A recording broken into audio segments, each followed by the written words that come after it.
तो सीरीज चल रही उद्गम। उसमें टॉपिक हम कर रहे हैं ज्योमेट्री।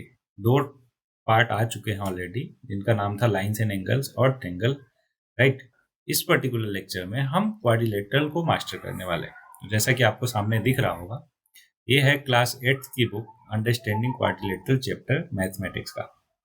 तो इसको हम बेहतरीन वे में मास्टर करने वाले हैं। साथ में आप बिल्कुल बने रहिए, और कहीं पे कोई भी डाउट होता है किसी पॉइंट ऑफ टाइम पे तो तुरंत कमेंट बॉक्स में कमेंट करके पूछना है। ओके, चलिए आगे बढ़ते हैं। पहला टॉपिक है हमारा समझना कि कॉन्वेक्स और कॉनकेव पॉलीगन्स क्या होते हैं। देखिए, बचपन में आपने पढ़ा है कि पॉलीगन क्या होता है कि जिसमें बहुत सारी साइड हो। राइट। बहुत सारी साइड अगर होती हैं तो उन सबको एक क्लोज फिगर जो बनता है उसको पॉलीगन बोलते हैं। और जो पॉलीगन नहीं होता वो कैसा होता है कि जो क्लोज ना हो। तो यहाँ पे देखो, क्लोज नहीं है, that's why they are not polygon, और एक क्लोज है, that's why they are polygon. Right. अब कॉन्वेक्स और कॉनकेव पॉलीगन समझते हैं। कॉन्वेक्स पॉलीगन वो होता है जिसमें अंदर वाली साइड है ना बाहर निकली होती है। मतलब, अच्छा पहले कॉनकेव समझ लेते हैं। देखो, कॉनकेव वो होता है जिसमें कैविटी बनी होती है। देखो कैविटी है ना, अंदर की तरफ घुसा हुआ है, कैविटी बन रही हर जगह। तो कैविटी कॉनकेव, वो उससे याद कर लो कैविटी। और जो कॉन्वेक्स होता है वो बल्जिंग आउट होता है, बाहर की तरफ निकला होता है। देखो हर जगह बाहर की तरफ निकला है। राइट। तो इसको क्या बोलते हैं? कॉन्वेक्स। और इसको क्या बोल दिया? कॉनकेव। राइट।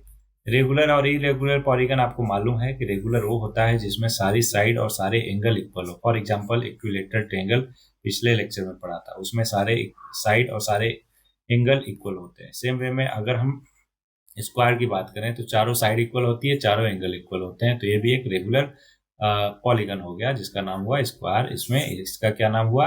Equilateral triangle. वहीं पे इरेगुलर पॉलीगन की बात करें तो इरेगुलर पॉलीगन वो शेप होते हैं जिसमें सारे साइड और सारे एंगल इक्वल नहीं होते। सिंपल। आगे। अच्छा, ये पहली एक्सरसाइज है, एकदम बच्चों वाला, एकदम आसान, आराम से कर सकते हो आप। ये क्या है? एक पॉलीगन है, रेगुलर है कि इरेगुलर है? बोलोगे इरेगुलर है। राइट। ये भी क्या है? इरेगुलर। इसी तरीके से बाकी भी आराम से आप कर सकते हो। ओके। अगला है कि sum of the measure of the exterior angle of a polygon, है ना। अगर एक्सटीरियर एंगल ऑफ किसी पॉलीगन को देखो तो उसका सम हमेशा कितना आता है? 360 डिग्री। मतलब कितना भी पॉलीगन हो, मतलब उसमें कितनी भी साइड हो, उनका एक्सटीरियर एंगल का सम को देखोगे ना आप, हमेशा 360 आएगा। फॉर एग्जाम्पल, जैसे ट्रेंगल है तो इसका एक्सटीरियर एंगल क्या हो जाएगा? ए और ए और ए, तीनों को अगर आप प्लस करोगे देखोगे वो 360 से ज्यादा नहीं होगा।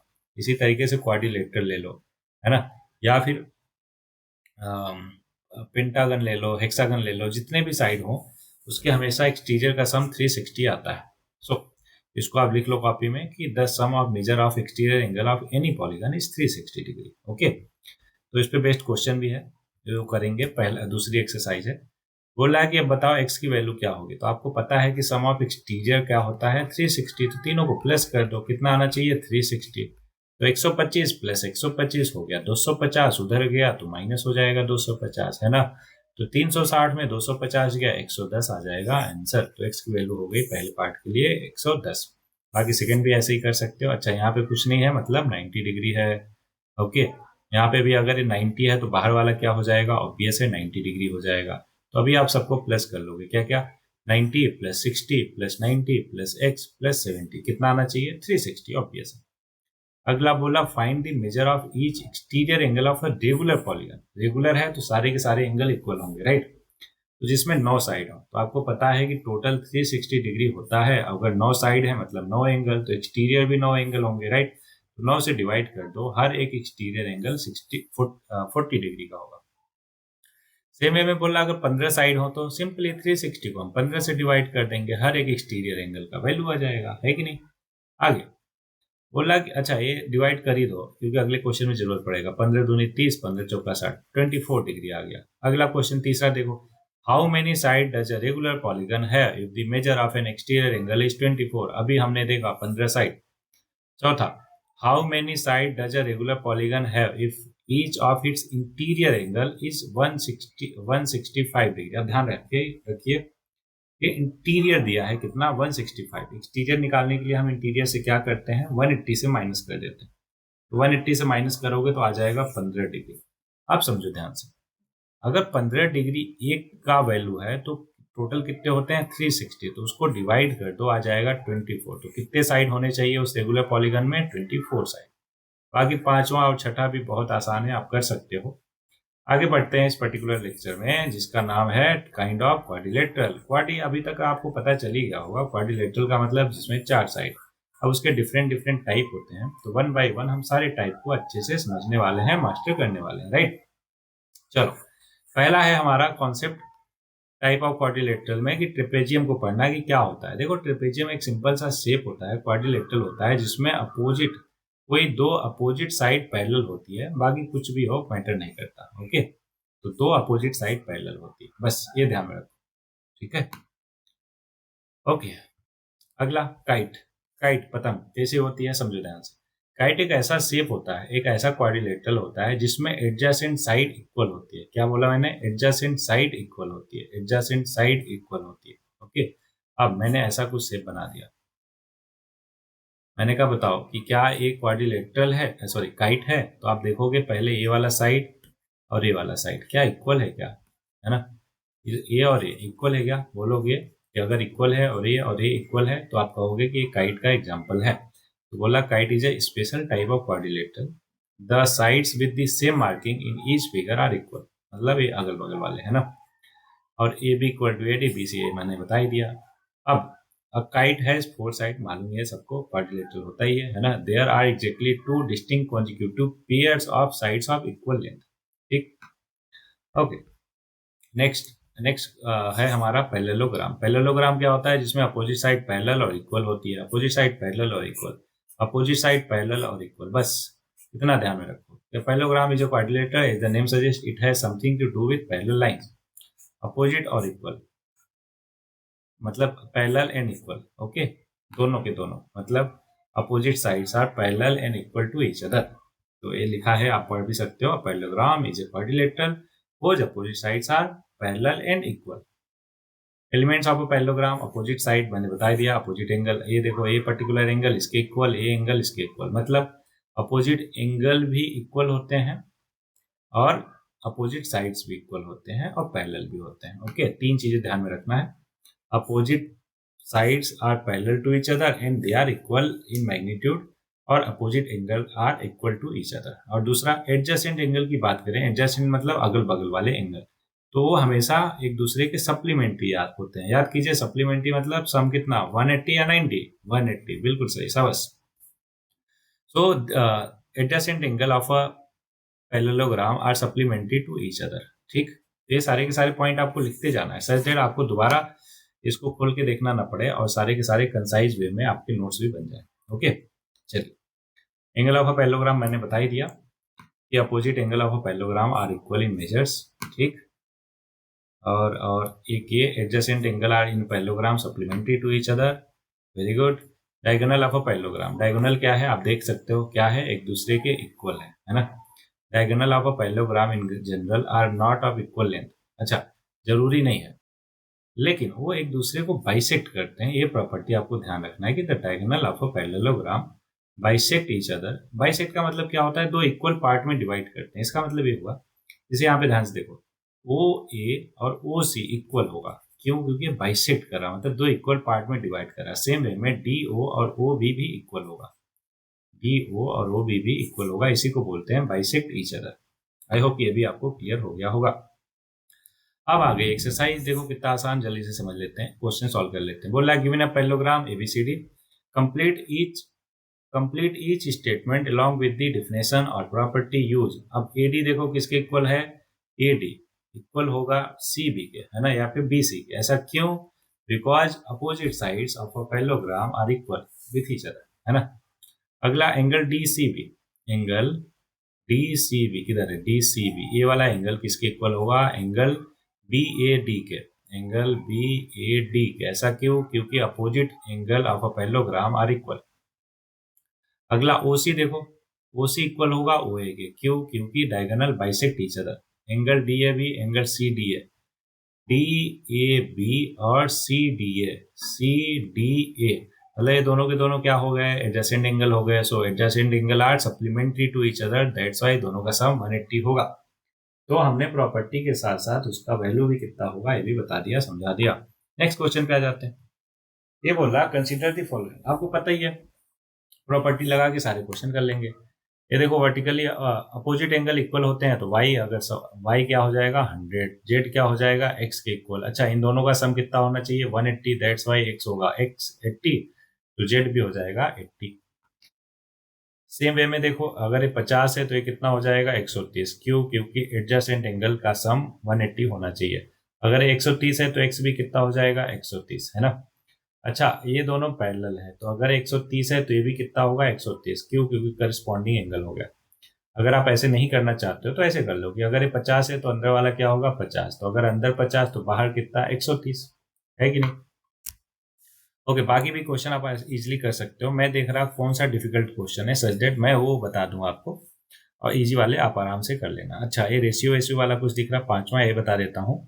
बोला the measure of two adjacent angles of a parallelogram are in the ratio of 3:2। अब ध्यान समझो, एक पैरेललोग्राम हमने ले लिया, ऐसे लिख लेते हैं यहाँ पे। बोला जो दो एडजेसेंट एंगल है, मान लो एक ये वाला एक ये वाला, इन दोनों का रेशियो कितना है 3 और 2। मान लो एक एंगल 3x है तो दूसरा क्या होगा 2x। दोनों का सम कितना होना चाहिए, अभी मैंने बस समझाया कि they are supplementary to each other.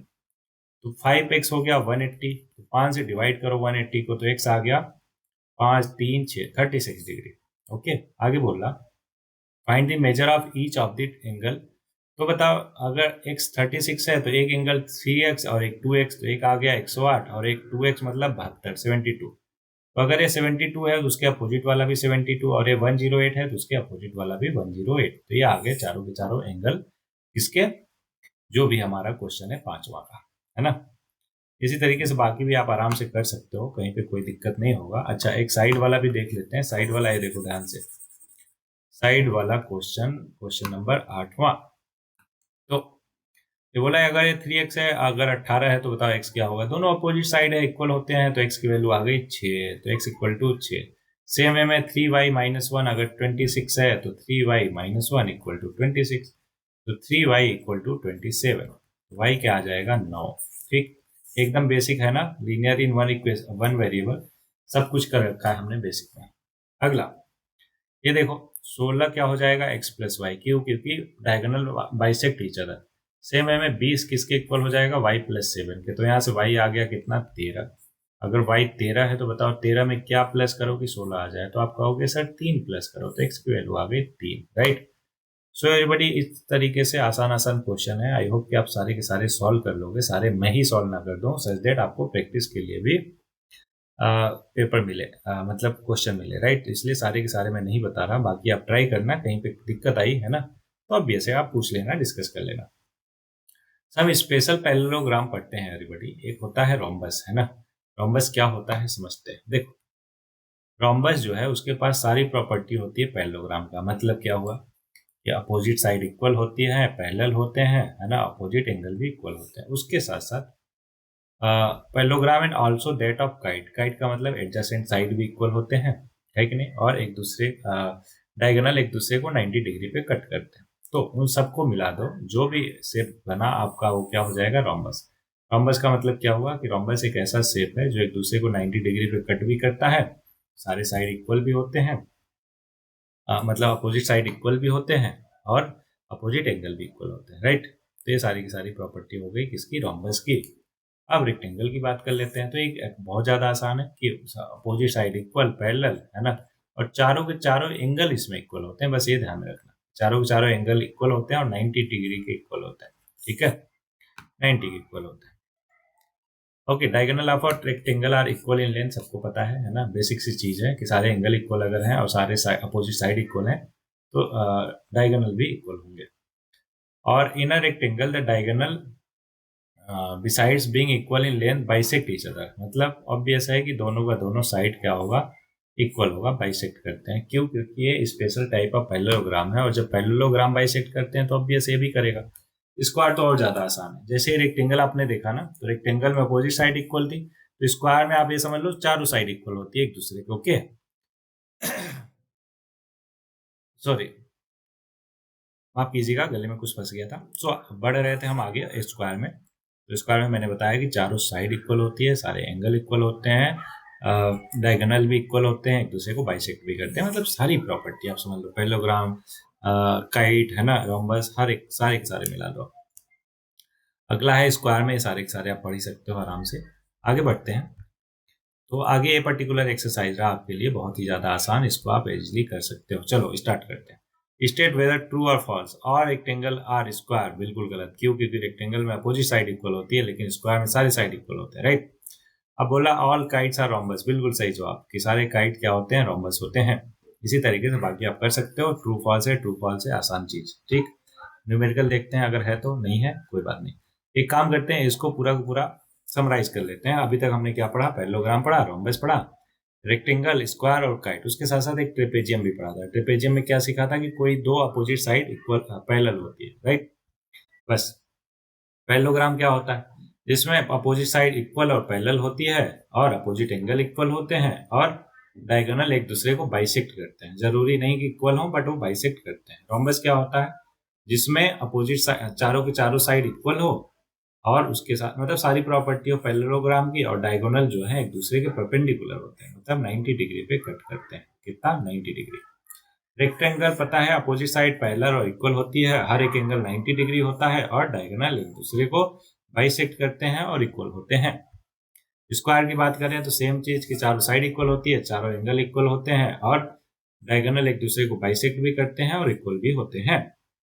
Right की बात करें तो एडजेसेंट साइड इक्वल होती है और उसके बाद अपोजिट एंगल इक्वल होते हैं और डायगोनल एक दूसरे को 90 पे कट करते हैं, राइट। तो ये सारी की सारी प्रॉपर्टी हो गई और हमने इस तरीके से क्वाड्रिलेटरल को बहुत ही इजी वे में मास्टर कर लिया है। कहीं पे कोई भी डाउट, क्वेरी, परेशानी होती है तो आप तुरंत कमेंट बॉक्स में कमेंट करके पूछ लेना। प्लस जितने भी क्वेश्चन है इस पर्टिकुलर चैप्टर में, उसको आपको सॉल्व करना है कॉपी कलम लेकर। आई होप कि आपके नोट्स भी अच्छे से बन गए होंगे। जो भी पॉइंट मैंने हाईलाइट किए हैं वो सारे के सारे आपके नोटबुक में होने चाहिए, विथ जितनी भी मैंने बातें बताई है ओवरऑल। ओके, चलो तो इस पर्टिकुलर लेक्चर के लिए बस इतना ही करते हैं। तो इस तरीके से उत्क्रम सीरीज में हमने मास्टरिंग बेसिक मैथमेटिक्स में 3 टॉपिक कर लिया। क्या क्या? अरिथमेटिक, अलजेब्रा और ज्योमेट्री।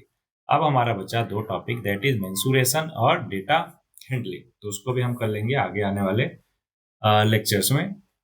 टिल देन पढ़ते रहिए, आगे बढ़ते रहिए, एंजॉय। मिलते हैं नेक्स्ट लेक्चर में।